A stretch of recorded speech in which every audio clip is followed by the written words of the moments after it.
All right. I'm with Phil Leavitt. He's the drummer for Dada and 7horse, two associated bands. And of course, Dada from the early 90s with Dizz Knee Land, and 7horse with an awesome song on the Wolf of Wall Street soundtrack, among many other things. So, Phil, you came as a guest to Grown Ass Men, which was my Friday morning talk show. And we had a drum kit, which you point out was beat up, granted, fine. But I mean, I still say it was a pretty unique experience to have a drum set in an 11-story office suite in the middle of a skyscraper that's surrounded by lawyers and insurance salesmen and stuff like that. And we had a spectacular skyline view of the city. And we were on from 10 to noon on Fridays. And you came in and you got on the drums and you started playing a song called Some Motherfucker. And it was like some motherfucker, some motherfucker, some motherfucker, boom, boom, boom. And it was just one of the most mind-blowing things I've ever experienced. And I kept waiting for like the security to come banging on the door or lawyers threatening to sue us. It didn't happen, but it still was a super cool experience. Any thoughts you can say about doing that from your point of view?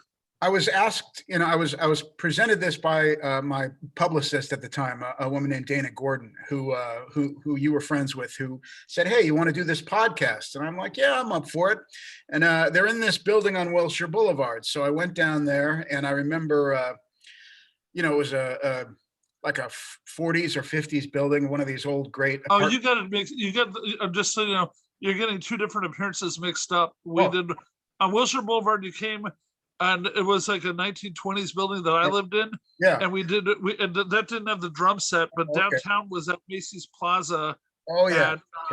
At 7th and Hope. Downtown. I remember. Now I got you. Yeah. I remember coming. Yeah. I remember coming downtown for this appearance. I had no idea what I was walking into. I didn't know you. I didn't know anything about the show, really. I hadn't had a chance to really check it out. But Dana said, "Hey, you want to come down and do this thing?" And I was like, "Yeah, I'll do it." So I got up there, and I think, would you have like 2 or 3 guys with you? And 3 of us. Round table, kind of everybody kind of putting in their a little commentary on the news of the day and whatever else you guys were talking about. So we did an interview, and there was this kind of beater drum set. And look, I'm a professional drummer, so I'm gonna qualify it by saying, yeah, this was a beat up drum kit in the corner.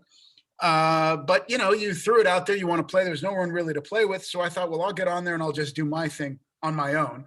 And it was early in the morning, and I didn't know who was around us. I didn't know it was an office building with attorneys and psychologists or whatever around us, but I figured, why don't we light them up and see what's going on? So I had this song called Some MF is what we call it.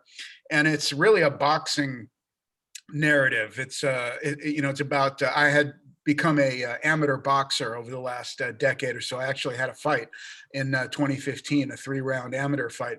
But I was really enamored with boxing. So I wrote this kind of like spoken word piece about boxing, lace him up in the 3rd round, blah, blah, blah. And I got on the drums and started whacking them around, and you guys went crazy. So you were into it, and I just kept on going. And, looking over my shoulder, like, are we about to get thrown out of here by the cop? The cop's about to burst in. But like you said, it didn't happen. And it seemed to be a highlight. Everyone seemed to like it. And then the next thing I know, I was out of there, and that was it. I never heard a word about it again until now.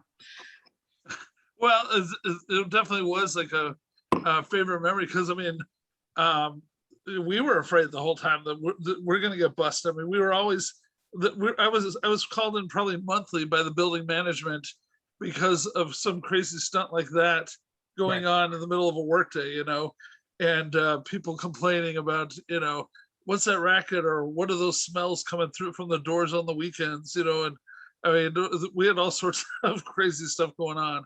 So yeah.